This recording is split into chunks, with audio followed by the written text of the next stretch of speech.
Oli mukulaba television ABS ekuumuza ebirowoozo.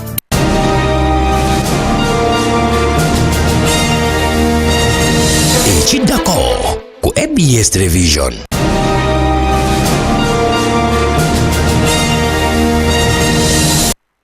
Fulu w'ekitalo Kongolo.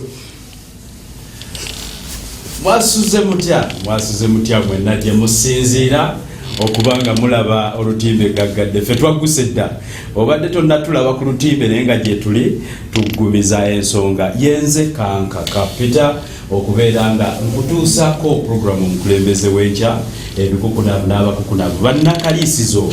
Twagguse dda okubanga obadde okimanyi Tamale nti nze neddira kinyomo neddira kinyomo akabbira omutima ejja wange kankako wekaliisizo mu mbeera yonna era tubaddewo nga tugguse ekintu naye olwaleero era ensonga bwe tugenda ozitambuza twagguse dda mu studio za ABS television okuba tukulamusiza kwena gy'osinza ne tugamba nti genda okole gw'atannakola puroguramu eno eddibwamu ku ssaawa 6 mpaka ku 7 ogw'olwessande kati agisuwa bwoti bw'omugamba.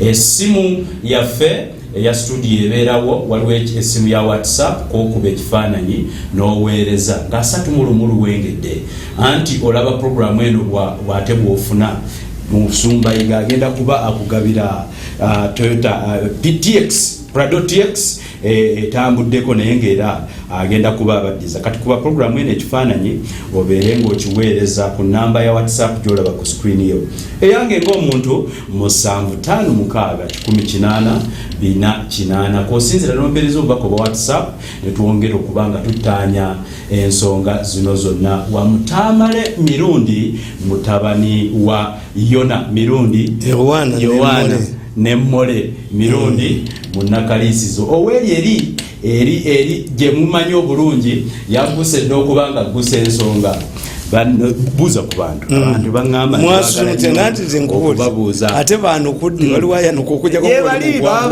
okujjako ngoli mukwago oyanukula TV oba rediyo gye bali balaba bagguse dda mikwano gyaffe mwena abatubeereddewo puroguramu ngenda etandika mukwano gwaffe konko bayabulirawa konko wa electronics yanti tekireebeeta nnyo bantu kasita nagenda ne mugulako ebintu ate bw'oleebeeta ennyo ng'oddayo alowooza nti oyina kyomwagaza namukwano gwange ali Namugongo eyo ayina ekifo kye kyamaanyi nnyo atunda mbizi naye abantu babeerawo bayitirivu nnyo naye namugamba nti guwangoba wano bwenzija n'endya nompa emitwalo 2 ngende najo nompa ne embisi kakati nze nzija kusuula kampuni yo wangoba kubanga omuntu ayina n'okugamba kakati konka omuntu ayinza okulowooza nze nalirowooza n'okulowooza nti konka kyalunyankole konka kampuni y'abacyayina very powerful company in China nalinga nti konka kyabanyankole nagendayo netumwogerera netukola ki but ng'ate bwe ŋŋendayo ate ayina byampa linga no kakati ne bwe najjanga omulaba ayinza okulowooza nti omusajja ono kati wanaafuddewo olusuku nze wompa ekyobwereere ajja kulowoozanga nti akoze eki Abaganda bakugamba nti omuntu bw'atava ku buko omuko bw'atava ku buko ali amayuba enkoko azirya n'azimalawo. So you should only go to somebody over serious matter mu mwezi omulundi gumu otherwise n'abakozi namugamba oyo wa Paul nimugamba n'abakozi bo bennyini bayinza okuba nga bayina ebizibu byabwe byotabakoleddeeko ne bagamba nti kati bwabo bazze bazitutte era in many cases what you don't know aba politicians abo ayinza okuwata obukadde 10 n'abukuwa naye ng'omuserikale we abaana batutte nga sekretary we yamusaba dda mpulira yes sente ninga tamuwa. So whenever they see you n'ekyokubiri okulemera mu office y'omuntu minisita ogenze mulaba olebye abantu bajjudde n'alemeramu omanye ekyabaddewo nasanzeewo abantu bangi yanzikiriza n'okufuluma bonna ne batula you are stupid. Nze when I enter minister's office I stand I've come for this and this era mbagamba tulolabanga omuntu aludde mu clinic aba alimba dokita obulwadde enziko yekuluma mbu omutwe no jogere nebuli lwolwa mu ddwaliro n'alwa mu ssaba aba ayagala kuloga naye nga kikyamulemye nga kyamulemi okwogera jajja wali wantawanye tumukolere ki tumuyimbire nyimba tumukolere ajajja omuntu andi bubi ayogera nti tumutte lwekyo omusabo ebyesabo sibimanyi yingirayo gambe nti abantu bawano tebalina mpisa nti nze Mirundi nonkubira ku makya essimu nkubye nkubuuzeeko mpandiika bitabo byange essimu nerwako bw'omubuuza kiki nti mbadde njala kubuuza ku lw'omukaaga sebo bangobe mu kibanja kati ku office kyekolo kujako ng'oli musiru ekibanja nze nakikulabira ekibanja nonkubira essimu ekiro saamukago bali mu ndongo abantu bange bano babuuza ate nze mbamanyi nze byoyogera byonna nga ndudde okulaba nga manya ayina gwabba why do you want to say that you know me kirabika abakwesa essimu ayumisa Mirundi yes bwoba oli polite good morning how are you ayumisa Mirundi yes my problem with this in fact nalaba nga bakubidde omusajja wa Airtel bamuga nti yangu oyingire mu kibokisi kuba nakyo kujoga nze ngonyingiza mu kibokisi nze mutani wa Mirundi olonde sente buli omwana box kibera mu sente TV yampereddwa gundi bwowulira otyanga sezaala nga bino bibagamba bayanga abaana bange bano mbaddeyo akamotoka nze mutani wa Mirundi ndi oyinza okumpa emotoka sezaala nga mpadde emotoka mulujjudde agireete kwayatire lwaki agirira mu kidaala lwaki agisangeyo sigitwala singa sezaala wakutonera entebe naziteekako nti muntebe yange nga mbeera mu seti yange mubeera obujozi webutandikira nebakubira essimu jangu oyole sente mu kiboksi nange empeereza nze airtime muteekako era sikyusangako ndi mu Airtel airtime muteekako kukolaki kukuba simu nti mbeetinga nange omwana ali eri naga nti eno esimu ya Mirundi naye yabeetinze nze mutani wa Yohana Mirundi enyoleko nagivaamu naye akalulu kempulira kebagitambuza osoma kutwala ba Dubai nti nze Mirundi Abu Dhabi mujuze okupapula nze Yohana Mirundi mutani wa Mirundi fe abannabuddu twakola we hate free things abannabuddu nga ne sente bwe bazisuula to get free things nti nange mbeeti nti nange nziyo zakapapula ngenda Abu Dhabi nze mutani wa Mirundi alogansi yange gyennina nti mbeera mu kyuma kinene njola sente ng'ensende it cannot be. I'm telling you, it cannot be. The mutano wa Mirundi sibibeera mwe. Aba Airtel nabagambe ekigambo kimu nti singa mumanyi public relations, how to deal with the senior people like me. Mwali badde mwine amasuuti ge mugaba buli mwaka. This man has been with us for the last kubanze sijivangako ogivaako kitegeeza to change my number abankubira babakoze eki so I remain sijifunangako mugula amasuuti agaliikiza ekitiivu mugenda otumaze naye emyaka 10 naye nze okujjuza nti bw'omala okukuba mugiyita hash naali mu kyuma ategere nange enzanya katemse omusajja omugagga nange enzanya n'omwana nange Mirundi ne bampita nesitama mu kyuma noyola majoga abantu akalango ne kabeerawo myaka na myaka bakolaga TV gye baakuwa buli omu n'amanya nti baakuwa TV yeno TV gye baakuwa gye basanze mu ddiro bagundi muveemu obukopi muleke kuyingiza muntu mu kyuma ayole ssente yola amajja galiwa mu kyuma buli omu n'akulaba ng'ositamye mu kyuma nze mutani wa Yohana Mirundi nesitama mu kyuma ng'okisitamye noyola amajja era kasitokitama muto sola kuwasa wange nemala nkuketta nti wasitamako mu kyuma mboka eyogera bwogeza ekitala nkiwa ku ttaka muleka kujoga bantu nammwe bwe muti bwasitama mu kyuma obadde okibayita akaseera kakwe katuuse ensi yonna etabanguse Kenya bamututte magamba bulize let me tell you ekiseera ky'abakadde kituuse si kyabakadde wano batwala Gaddafi ne batwala ne Museveni remained there ne batwala wave of multipartyism swept across Africa. Museveni remained an island. Nini nakatako nkafuluma lwa mukaaga. The Biblic curse of a woman, why leaders lose power. Ate kati okirire tinzotya ku mukazi.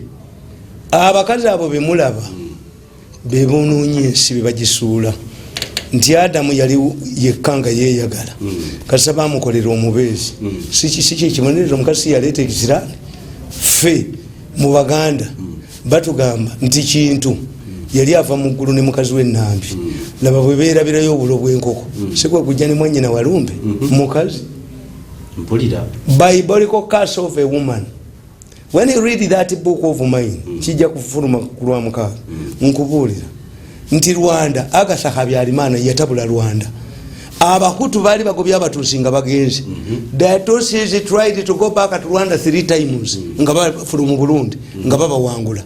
At one time every family ey'abahutu yawaayo omwana balwane. Agatha Habyarimana najja atabula abahutu from northern Rwanda n'aba southern Rwanda. Agatha Habyarimana yagoba mukoddomi we mu maje agenda omusanga ku mukolo nga yeyambadde ebya jeno n'amubuuza gwe nagoba mu maje nti madamu yaŋŋamba nkomewo nampa n'ennyota. Twagenda n'RPF okuba ekkomera ly'e Ruhengeri nga mulimu Lizinde ne Gundiyani Meja Lizinde naani omulala gye baabajja Hutus from southern Rwanda. Mukaka Habyarimana Agatha n'akola akazu akazu akayumba nga n'atabula abahutu. The southern Hutus joined the RPF, so it has a ravage against Habyarimana. Abahutu ne bava mu buyinza. Omukazi Agatha n'ogenda Kamuzibanda yayina omukazi mistress we nga bamuyita Maama Kazamira. Kamuzibanda was Sinayo ne bateekawo akalulu ne bagamba Maama Kazamira Kamuzibanda takyasobola. Kamuzibanda tumuteeka ku bbali Maama Kazamira n'agaana bakiri mu luzi n'abakuba lwa Kazamira. Mpulira Maama Kazamira oyo mukazi egundi gundi ono omusajja omugundi yani ono omusajja Yeresin Boris mukazi we yabaga nti baleti muwabba wange kalulu omusajja asibatamidde ali vodoka ya muli ku mutwe munyambe nze nsula naye Kiruba mukazi yayawukana naye ate obuyinza yabusigaza Kiruba yayawukana ne mukazi we obuyinza yabusigaza. Oli yagamba vodka yes ya mulinye ku mutwe. Yes, the biblical curse of a woman. Why lwaki abakazi batabula amawanga? Abakazi ekibatabuza amawanga kiri bwekiti nti naturally a man dies we have more widows than widowers. Abasajja tufa mangu okusinga abasajja. Nti taata wange yafa 25 years ago my mother is wali. Why nti abakazi tubawasa bo bato. Eyo nsonge kakati abakazi bano bali vulnerable. Teri scientifically proven. Nti no anti nkubuulira nti Galanga yali jeno nga ne mukazi we Rebecca jeno. What is happening today in southern Sudan? Ate Salva Kiir amuyinako ekintu yaddukira wani wamacha immediate nga Galanga tannavunda the woman is suffering. Machel we Mozambique ono omukazi Machel yafumbirwa Mandela was the Minister of Education in Machel's government. When Machel died a woman was useless. Yagenda kufumbirwa omusajja mukulu kuyola biwa omusajja mukulu Mandela. So women kati one tuyinawo owafala yadidi ali wano owanyerere Museveni yamulabirira gundi Madina Amini yagenda kufumbirwani Mubutu ono gundi hawa Habyarimana yamala okwonona ebintu yagenda Kenya kufumbirwa Moi. So women are vulnerable. They are very vulnerable. Kakati ba problem nti bakitinga mu panic. How do you safeguard your interests? You safeguard your interests by creating allies. Nino ufuna abana abajoka buli muntu nga buli abakoledde nakyobe egundi Amelia kyambadde bakube who is going to how can you form future allies? Politics is for making allies. Ojoka abantu nojoka buli omu nga buli gwokolera agenda akwekokola. Then how are you going to protect?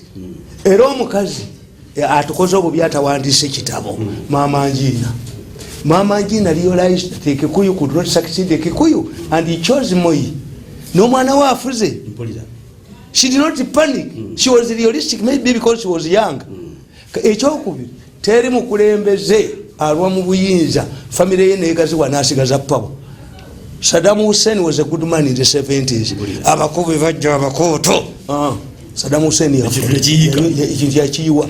Teira yali musajja mulungi nnyo family bwe yagaziwa kintu kyayika okujjako nga bakusanga obayina naye kasa famire kaziwa ne mujjamu bannazi kulya abajoka buli muntu you cannot hold the power abakokasita bafuna ku bakyale w'omukulu anti bo wesanga nti mwe famire yamwe yakula bulala kati bannazi kulya bo ne bajoka abantu kubanga tebakula nammwe okimanyi bannazi kulya na wano mu Burundi wadde lwaki ya losing was grooming his son Mubarak was grooming his son so once a family kastega ziwa ne muyingira mu bannaze kulya abatali bakowa ya family tosobola kusigaza pawa abatalwana era mwana kankobolize kakati mulaba mugabo oyo nze mbagamba nti mu political science mugabe bamuambya bitegera mu political science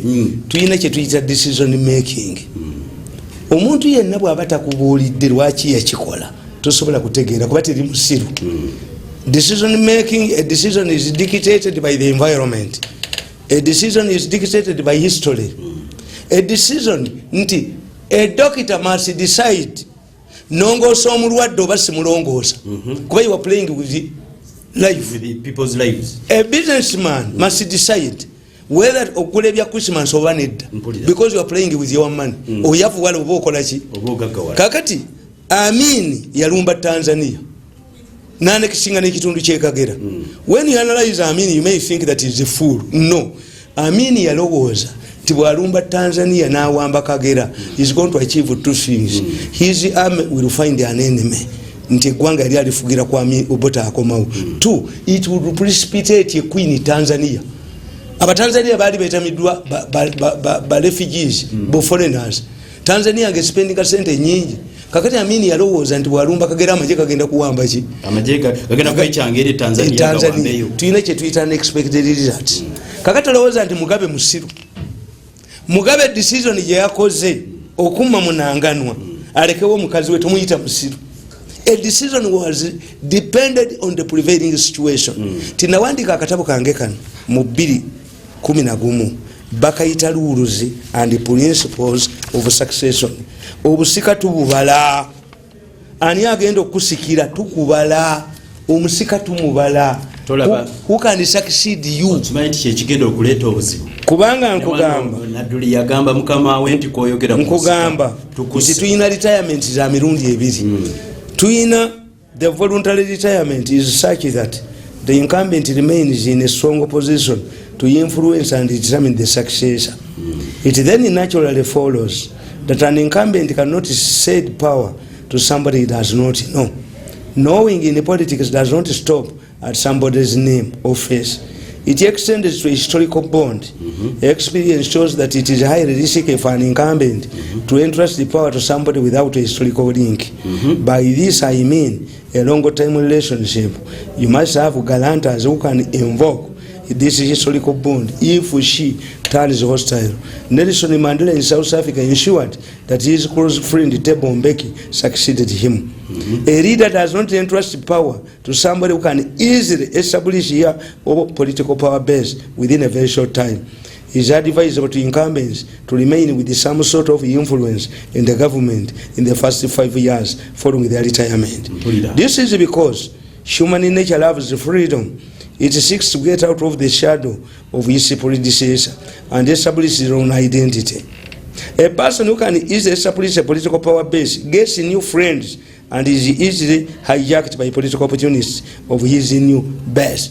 Somebody who feels that his success is attributed to you. This is what you call the politics of overwhelming. A person who believes that her achievements are related to one's own individual abilities and popularity is usually politically dangerous. Principle omusika bamulonda batya nti president tasobola kulonda musika nga asobola okwestablishinga his political power base immediate Munangagwa omulabye ndi Munangagwa abadde alina amaanyi mu majoyo tomuwa kubanga tagenda kutegeera nti ekintu gwe wakimuwa tukiyita politics of overwhelming tikaziwero bamu obwa vice yagamba sebo president kizanda ile n'omwana wange n'omwami wange nsanyusa nnyo n'okusinga lwe nafumbirwa the politics of overwhelming nti Mirundi ne bw'omu obwa minister tasanyuka no anti yalowooza nti amagezi nga yina kati otomuwa w'omuntu asanyuka ennyo kyokoze eki nti abakazi b'omukyalo bw'omuwa gomesa afukamira n'okufukamira n'akuba ne kaluulu owaawa n'amala ddukebera luno lwammeka owange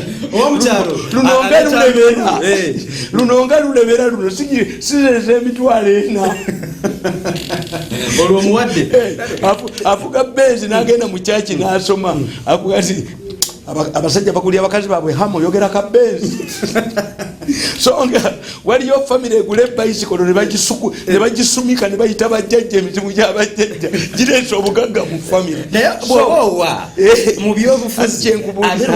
anti kyenkubuulira nti edecision nkugambye nti munangagwa mu paragulafu esooka yabadde akolifayinga nti you must have a long time relationship knowing you yes nenkugamba nti noyo ate olina omwegendereza nti human nature demands independence nti ogundi kiruba yakwata obuyinza nabwa Levi Patrick mwana wasa yamusiba mu kkomera yamusiba kakati kitegeeza Mugabe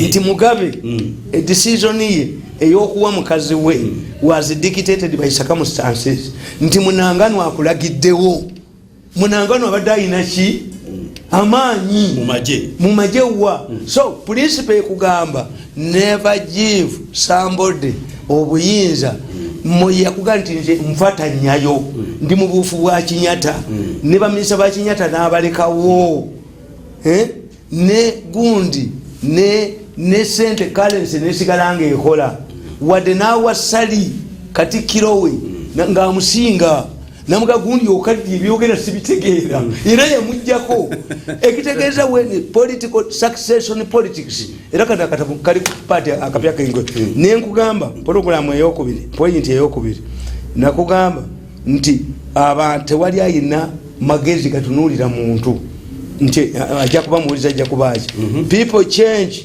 They are not starting. Neka kutegere bulungi. Yes. Ogezaako kuwolereza decision ya Mugabe wa mukyala. Ishabadde mu kitegeri. Yes. Naye gwe tolati nno kyowolereza kya muviridde nti succession politics namwe mugiina yavudde ku ekyewa Mugabe bwe kiba ekyewa Mugabe bwe kiba kyambala kiina gye kiraga kuba byemwogera omukadde tafu omukukyala abanabike wanwe walala nze kyembagamba kiri kimu. Why do we make a postmortem reports? The postmortem reports tuzikola to help those who are still alive.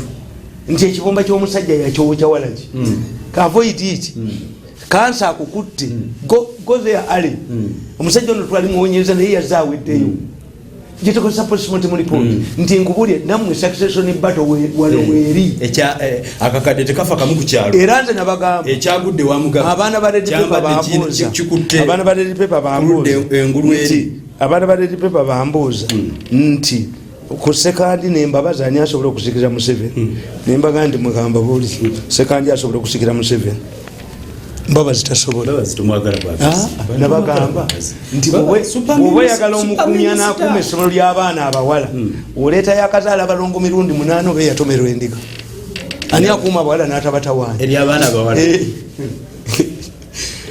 to succeed the president you must be politically impotent nga tosobola kwestablishigayo kyobola bamwe Kinyata yalekawo mmoyi if you read okyogedde bulungi nti omuntu bw'afuna okulembeza ayagala naye afugemuko kati ogamba oyo aba yefudde important bw'atuuka naye takuliininga kuba emyaka egisooka nga president awummudde agifugira mu kateni mpulira afugira eri yes naye gwe muleete leeta Kiruba yaleeta mwana wasa ng'aga nti ajja kufa mu myaka 2 nga yerabidde nti Kiruba era mukugamba wano nkugamba in Zambia Frederick Kiruba underestimated David Patrick Mwanawasa. He was deceived by medical doctors that Mwanawasa would not complete his first term as president. Mwanawasa was a victim of a fatal accident that severely affected his abdomen. He reasoned that if he became president and gave him trouble, he would die within a short time. Therefore, Kiruba suggested that the new president be deputized by a vice president who would take over power upon Mwanawasa's device. But Kiruba would later pay heavily for this. Mwanawasa subjected him to a long and embarrassing court process where his underpants were exposed to the public. Most of his former allies were put behind bars. Mwanawasa wished to remain and die his own man. He did not attribute his accident to the president, to Chiruba's role. Chiruba failed to understand that Mwanawasa, as a private lawyer, could not pay for huge health bills, and the doctors has based their days period to this fact. However, as the president of Zambia, who was working a corruption crusade and forcing people to vomit what they had eaten stolen, Mwanawasa's exorbitant bill was a peanut to the excited public. Therefore, it is important that a retiring president ensures his successor does not undermine his legacy. Ekyo kyakubiri. Bwe kibanga Museveni bakugenda kujjukirako UPE, USE, egundi, toleeta mukulembeze agenda bisangulawo. Obota ayina kikati. What monument does Obote have? Kusawe no Obote ayina ki. Ku independence enusu ya Uganda yalina. Ku independence Obote enusu ya Uganda yalika akasozi kerango jibazaala Obote. For God and my country yajijja mwiri je yasomera. Tell me another good monument for Obote. Tewali yadde wala.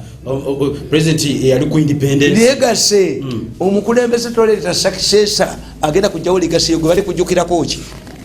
Kati sawa eno bwotunulira embeera yo kitwagala njagala twanalizinga amajje kenkubulire wano gezimba bana abawano kyebaliko bana abavubuka ekibajogesa abantu. Finally, a retiring president must ensure he retains some influence in the body politic of the country. The soft landing has always been detention of the leadership of the party in the case of a ruling party. However, this renders the retiring president to easily come into a collision path with the new president. The situation becomes worse when his party is not the ruling one. It is what is happening in Kenya by the time I wrote this book in 2011. Former President Daniel Arap Moi refused to retire and still participates actively in the country's politics, at times taking sides in very controversial government policies.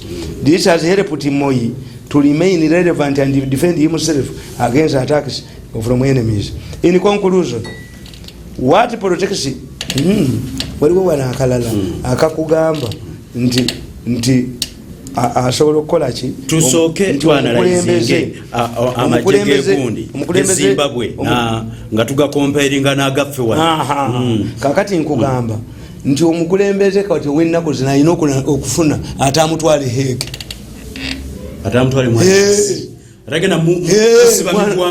Munanga gwasobola okutwala omusajja Hague kyova olaba nti embase ya Amerika yesoose Mugabe mugezi oyina okunonya goloza lwaki Bashiri alemeddeko alina okufuna atamutwale Hague. What united Ruto and Uhuru? It was they and only they who could not take themselves to Hague. Nakiwandiika wano, a retiring president must ensure that his successor will protect his security and protection from persecution. He should also be able to ensure his welfare. As people move closer to a global village, internationalism is also closing in. This means that we are having a new generation of rights. What was not considered as human rights violations have become so. The internationalism of through new agencies like the ICC is intended to keep leaders in developing countries on their toes. They use those who have retired to shape those taking power. Therefore, a retiring president in choosing his successor must bear this in mind. And then akutwale Hague. Mugabe yaligende Hague. Ate gundi yagamba Gaddafi. Bwe bakwata Taylor ne banegotiatinga endagaano. Obasanjo nakkiriza ti Taylor tumuwadde Mansoni, tumuwadde omusaala, tumuwadde buli kintu kyonna, Nigeria ekole ki Liberia eterere. Obasanjo ayagala ekisanja ekyokusatu, vice wati kwakimulemesa. Obasanjo agenda mu America asisinkana Bush amuganza okuwagira okufuna ekisanja ekyokusatu kwata Taylor mu Hague. Kubanga Taylor yajampinga bail mu America yabba nadduka ngamukwata amuteekayo. Gaddafi yabagamba all Africa, now that you have surrendered to Taylor to Hague, all African leaders will die in Hague. Bakagendayo bameka Zuma naye bamuga nti kovaako Hague ono kakati yes so when waliwo n'omulala 2011 waliwo n'omulala when the retiring president is retiring must ensure aniata kuba abazungu bagezi abazungu bobo kyapuleyinga bolo nabo tebakunyega naye bagamba Mubutu Bush yagamba Ligani yagamba Mubutu President Mubutu is the strongest ally of the United States in Africa. Bwe bali bamutwala Bush yagamba Mubutu is a creature of the past. Kitonde kyebyayita. Waliwo omusajja nga bamuyita Hassan Abule. Hassan Abule yali Chad nga ina abayekera babayita Desert Rats. Abule yakube ejeri ya Libya bayina ekitundu Anzu kiri ku border kirimu phosphate. Abule n'abba ejeri ya Libya n'abattamu 6 ku bota Garrison yaabwe mpulira Abule kakati Hussein Abule oli bamuyitanga Gukoni kakati ono Abamerika bwe balabanga Bush nga Gaddafi amobilizinga ne baleeta ennyonyi advance warning plane ngeri mu kwengula bwe kubanga esawa 2 mwezi munitalinga maji ne balagira Bufaransa ne yungula Mirage ne bakubira gundi red line Gaddafi cross tukukube naye Abule ali rudda wakati he was used and dumped Mubaraka used and dumped abazungu bwe bali used and dumped ne unyonyo omukazi Clinton ngagenda muri square yegundi ababadde bawana Mubaraka the countries that receive the highest amount of money from America Egypt Israel and another country bali baduka balinga bana bano olumana basumani bajoga olumana okupane baduka babalutwetwe ne kadduka ne kalika kajereka abantu mawulire gaako mpulira ono gundi ate owayo bamusibye ko obushegu wayo ali mukomera abantu nga abonoona yonona ko obushegu ali amajega akugambye agambye abasajja bageze bamuliranye tufetta babadde bafera tufetta bano tufetta ababadde babuliwamu kati emisindi ate ensalonzi kale baba yola mu byoloni abadde betolodde Mugabe serena yayonzi kale kati badusetta amayi batugambanga mu buto nga tusoma logiki nti waliwo enkofu 10 nga ziri ku muti ne bakubako emu asigalawo mmeka ng'abasiru baga nti mwenda ekiri mu serena yayo kati abavubuka ababadde balya abadde bayimba bataddeyo dda serena nzigale bawalutwetwe baduse dda n'engalabi zaabwe bawalutwetwe amajenga wano gasobola okubeera discipline ngage Zimbabwe ngani wana hizo commanding anti what you don't muzeyi yetu tunakyo tumwagaza wabula tuli ate ekibuga kiri so peaceful wali yadda akanyuga ejjinja ebyo wano bisoboka okubeera wano ndoza kano gundi yavaamu page emu wenkugambira nti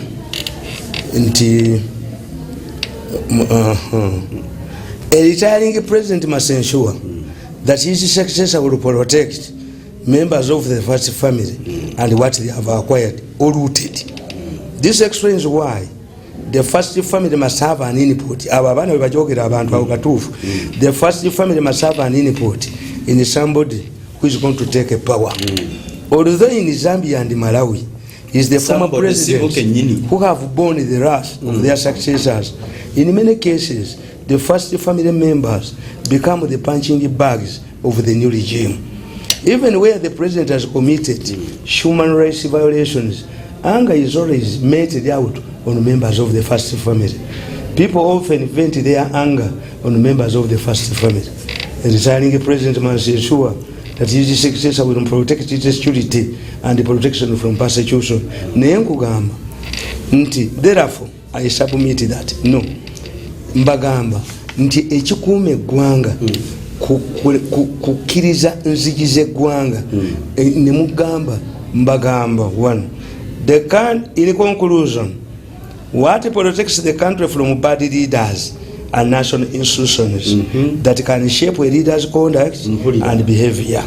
The country through institutions should make both the entrance and exit doors wide open and keep them always open. The entrance and exit doors must be kept wide open always. Once a leader misbehaves, there should be institutions to enforce accountability.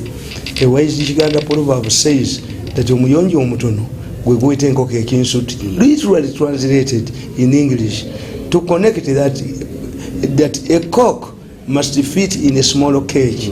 It's not the cage that expands to create room for it. Likewise, it should be the leaders to fit in the national institutions, not the institutions to expand to accommodate their leaders' personal and selfish interests. Stronger institutions should therefore ensure the leaders stick to their roles as leaders interested with the power. We should also borrow a leaf from the Islamic practices. Muslims always refer to their successful brothers and sisters in the business community as Katonda beyayazi emali. This means that God only temporarily lends them wealth. He is free to withdraw it anytime. It is a teaching that is applicable to leadership. Applied secularly, it implies that all powers enjoyed by leaders are lent to them by the people. Anytime the people come for it, it should be surrendered willingly, provided they do it through democratic institutions.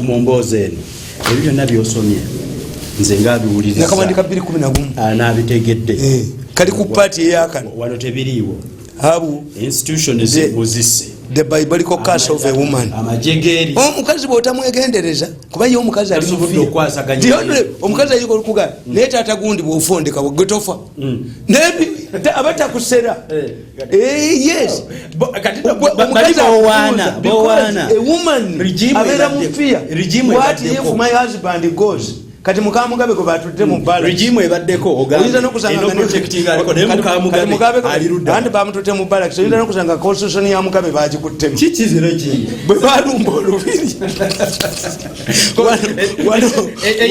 wano n'abagereka bamukwatira mu lubiri nga muteesa dusi kye bamukola kikoleka simanyi saliyo ekitegeeza nti abakazi baddembe ba first ladies they suffer a lot members of the first family. That's why to protect yourself in the future ensure nti abakoleddemu temumujoga so that you build an alliance. Naye bwe mujoga buli muntu buli abakoledde ne mumujoga asante yapunda liteke then how are you going to create alliance in the future? Mukyala wa Mugabe yabadde ajoga buli wamu yabadde ajoga yabadde ajoga yawandi ate constitution bakikwatako nze simu Munangagwa naye ayina okumanya why nti once somebody akwetikana kwasa obuyinza kakati ani nanyini bwo kuba kati amaje kafuuse abita nti nabo omisevinga tukola ki a mistake was done. Omusajja yakuba emundu nga Mugabe ali mu kkomera bamutira ku faamu ye yali bawali ne kaze ddene libaawo obwa vice Mugabe bw'amala okutta oli n'atogeeza nti asigadde ki bwomu ne Munangagwa n'amutya why lwaki obete ku independence twalina abasajja abagezi mu magye yabawa amini gwe bali recommend nti amajeta agaveemu gwe yakwasa ani yamujjako yega nyini gwe yakwasa yamujjako kuleshi ibingira yegatta n'abemmengo bajjeko obote n'abasekula sekitale jeno mbabazi yakizeemu era abemmengo ne bamuwerekera era nakakatabo nkayina learning nothing from history nti abemmengo tebayina buli kaseera learning from history walona abatalina kibayize mu kino kiri yes ati kyenkubuulira learning nothing from history nti Buganda yefuula nnyo kanyama wa Uganda niye ye picking up bills as Buganda was fighting for the resources of the kingdom other kingdoms required naye bwe bakireta nabo bakifuna Mugundi kakungulu yaleeta Amini nga babeera bonna ku mawuleti Amini olwatula mu ntebe yakola ki yateeka Uganda Muslim Supreme Council twanda mayini kakungulu Amini najja wano ye yakuba twekobe omuzinga gwa Amini gwe gwakuba twekobe Amini n'aleeta enjo lya Ssekabaka Muteesa gwe yafuumula emisinde era agikubira saluti bwe bamwerega mu yabasala engalo bye ne zidduka era kati bakyabiddamu learning nothing from history politics wa wano tubayi wa bukokola nnyo yakuba munaka kokola tebali principle that's why for me I'm not institution zizifu nze sibera move nina gyendaga ate ekijjo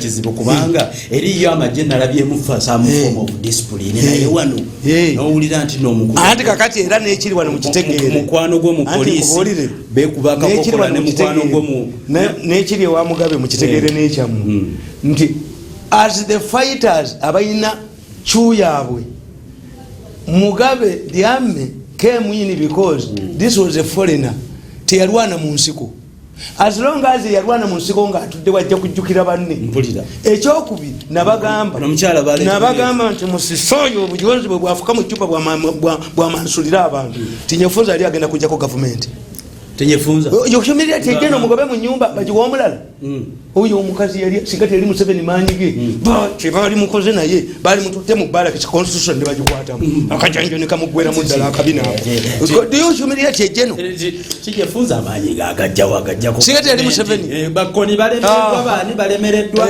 kijefunza amanyi agajja Kenya Kinyata yategeera nti amme kamanda ayagala kumuwamba era mukamba nga chief justice bamwitanga Kitiri Mwenda nga mwetegefu omulayiza Kinyata nayita Malinge bamwitanga Joseph Mulinge Major General Joseph Mulinge nga deputy makamanda naye mukamba namuga nti genda okukwata gundi omusajja genda omukwata makamanda Mulinge yamuga nti ani anamukwata the military cannot be humiliated no namuga katukoze tuti Kinyata abuuza omusajja Malinge katukoze tuti namuga nti omanyi mutwale ku force leave nze nsigalewo nga ndi acting amajenga nywezi niti wali agenda tewali wa amajajja kusiba mekamanda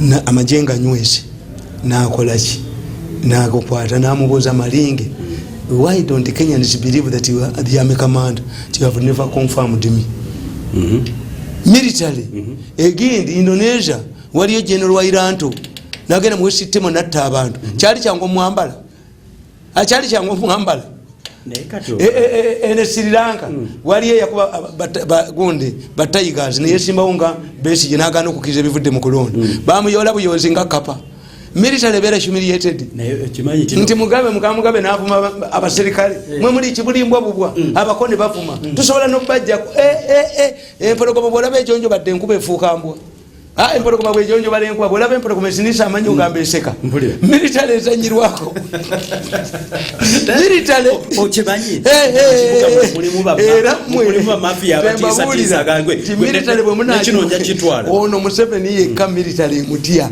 nti Museveni yegendanga ku lutalo yeke nyini niyekubire mundu nawandika omuserikale yasooka akugamba mu kitabo ki tibannange benagenda nayo bwe ennaku 3 twatula ku faamu ya omusajja Sebuli ba dokita basalawo nti bituliko bya naye tabatubuulira oyo akyaba yinako ki se naye omukozi naye bali mututte mu balakisi n'akabinake constitution ne bagikwata munalyokategeera oli ku musisi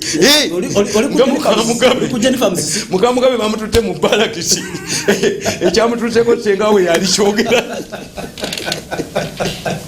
tugenda kufulayo ku masimu kulamusizanze kiseka Paul military ezanyirwako Kenya bagenda mugundi mu western bawali shahabu je yawamba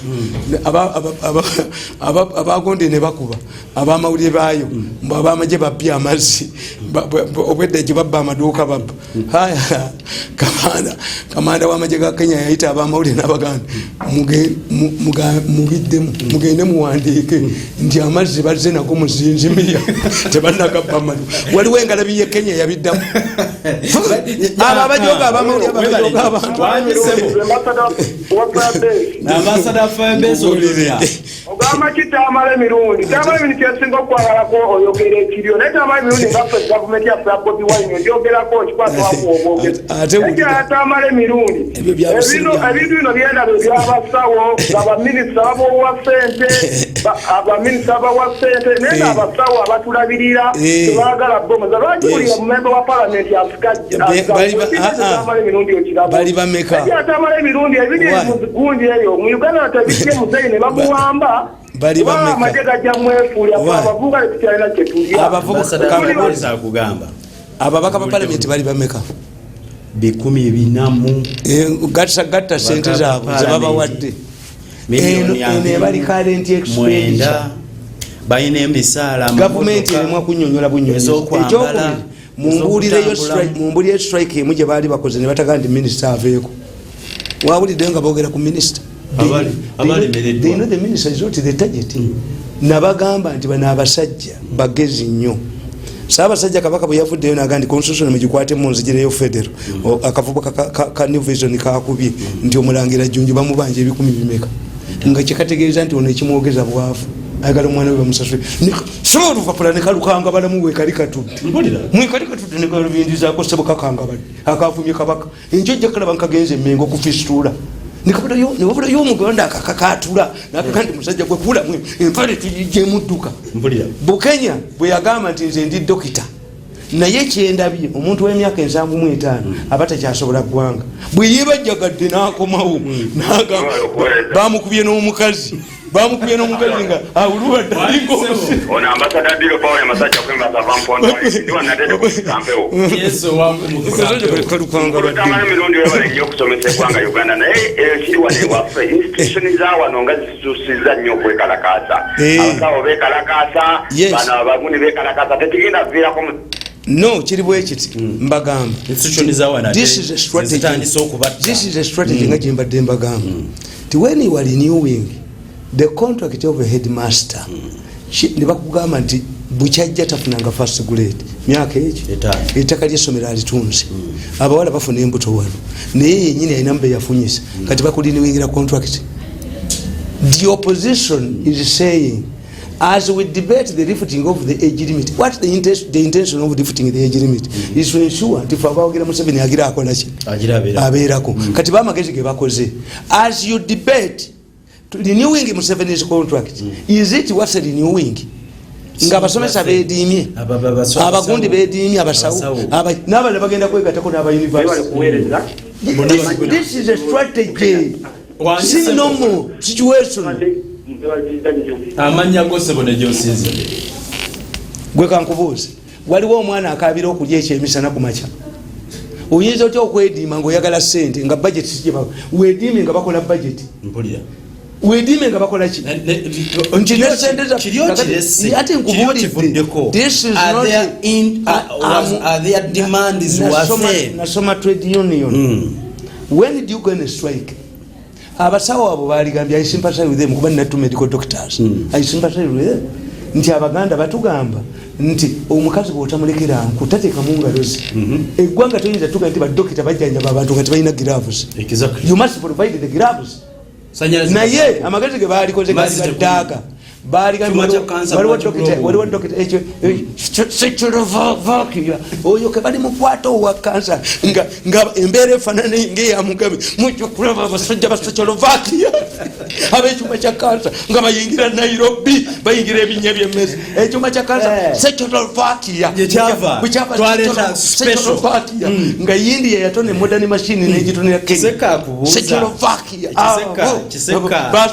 basuze emitima gibakubira eri kiseka kubuza wanite asubiza investor we Sudan emyaka 10 atasasula musolo and offering free land yabawetaka yabuza bategese kufumula abantu ku ttaka lyabwe mbule nawe bwa investor bayine lyabwe lya government naye anita akimanyi nti omuntu president we clearly agenda akole naye agreement investor w'amaanyi ennyo bamukwatira bano ali mu kkomera mbu bamusaba millions za dola musanvu lwaki azunga ne bali nga can you get serious investors wanjisebo Tamale yes erinnya lyo sebo ne josinze atakola ki agambye wa Saddam we waiso gamba otya Mr. Tamale kati baliwo abafuna abali bafera abantu okutta abantu ate bakyatta wabafuna anti amusimu gaabwe nagaba wabasibwe kenda banga wa Mugabe anti kakati kankubuulira kyoga nti omugole bwatta bbaawe enkyembaga ziyimirira bwoddira omulwadde wa sirimu nemuteeka ku luggi ku geeti ya loogi kwegatebenda waliwo eddwaliro okutaliggwanika kisinzire abafa gwanika bateekamu gwanika babajja walala mbadde ngamba balemeddwa abasawo baawe bebamaze kakati otubuulira ekyamugabe kinagwa wano ekyewamugabe kisirani kisomesa abavubuka bano abajozijozi nemujoga nange ajja kuva wanalagenda asinga embweremera mu lujoji koloti singa embweremera mu lujoji netagenda bamaze okutwala 5 billion banne bajjagalirako abo tebebase kiro kuba tujjire eri bako obushegu obushegu abo bako obushegu guba tujjire eri ntwetwe gumutujjire eri abavubuka abajoza abekiro tebebase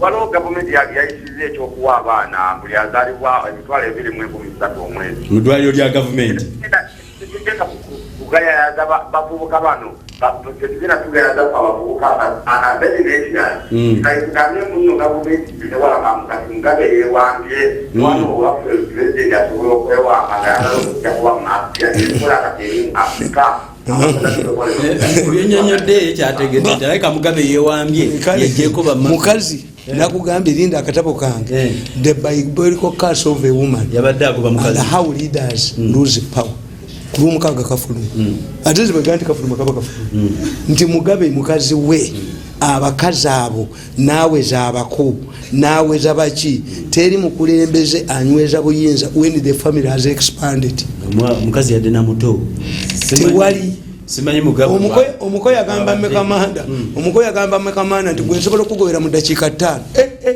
ekyatwaza yesu okimanyi yagamba abasajja nti eno yeekaalu ngimenya ningizimbira mu nnaku zinoga ono yeetaaga genda yeekaalu yatwala emyaka n'emyaka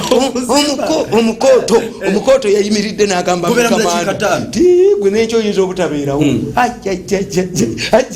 naye omukazi bwe bamuyodde ali mu balakisi mugabe bw'ataweebwa bamulaze ekyoja mumiro kujoga bantu ekibuuzo kino kimaze wiiki namba okuva letwava wano bayinza okubanga constitution bagikyusizamu bagikuttemu akawairo okubeeramu abo abasajja abagamba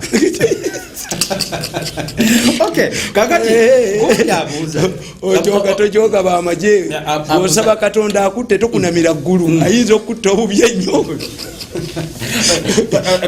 ensi yonna yeebuuza gundi afaaki ne munne ani gashumba afaaki ne kabushenyi bafaaki anti bo ensobi gye bakola nti gavumenti eno tekyayina institution eyogera abantu ne bawulira ekyokubiri bwogamba nti gasumba mufere bo abantu basanyuka na busanyuzi nabo babafezeeko tiba tebakitegeera bukedde oyo omwana oyo ayonoona bwonoonyi bantu yankuba nti ndi mulalu ngaloza nti bukedde w'amaanyi nendujja ku 2,000 nenduteeka ku 1,000 kati nagambye gasumba omwaka ogujja 1,500 singa tukubawo olupapula lwa bukedde omwana oyo taliddamu kujoga bantu nakuba ku buli muntu arasi byandaala buli omu yennayo amukubako buli omwana alina omutima omubi omwana oyo alina bwendisanga kabusenga mu ggulu nja kufuluma terijja kuba ggulu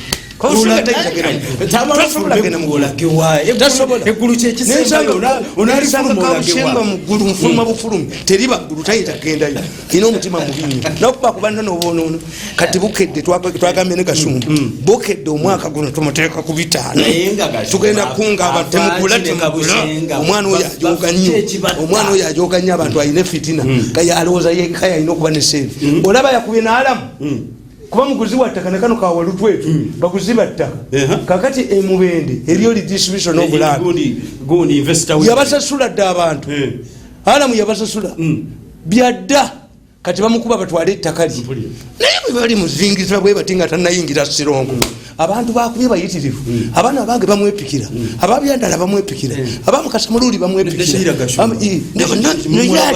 abaana babategekedde naye abaana babategekedde bamulese yagula mayiro 3 enanziga mu sente za fistula abaganda bawambyeyo bamulese oluleeta ate ennaku zino ennaku zino ndoota omulambo oguli ekakiri naye nga gulimu ovulo ya bbulu ndota nnyo omulambo nga waliwo galubindi ate nti byendota nti lobira ndota nnyo omulambo ekakiri ogulimu nga galubindi ziri ku mabbali wali ndota nnyo ebintu nembiraba naalamu newamukuba kubanga ettaka baliddemu bakuba negundi ono mubuka minisita era ttaka bakuziba ttaka kabalutwetwe nako kakuzika ttaka kakati bakubala mwalisuulewo bonna bali mu ttaka bakuba gundi omuzungu alisuulewo balitwale bakuziba ttaka nange yankuba abaziba baga nti okateera mandwa nti nyireseza akayo kali bakali ekyo nti bwokuba emandwa newebwana nti njikubye ku ttaka bwesitukujajotojja kumulaba nga dduka ayolekera sironko ate yakoze bulungi talaga mukazi we talaga bantu bana yakimanyi ekiseera kyonna alla amutulula olw'empaka oluba olw'obulungi namwe yabakuba wano tivi yamuleta gijeeko kalondozi bali mukwata seggwanga gyekoma okwereega nokaluba ennyama bebali mufata oliwulira emigo nga kivuga nga akatoko k'abanyalwana baramufata bwe bali munyweza nga tayingidde sironko ku makya oliwulira akatoko k'abanyalwana baramufata banne bajja kutukasoningiza mugulu nendabayo kabushenga mwene nfuluma bukumi teriyinza kuba kabushenga tayinza gendatugenda kuba bukedde tumuteeka ku bitanga ejoguli omwana wetugenda demalira ku bukedde ajja tuwuliramu Tamale Mirundi yampita mulalu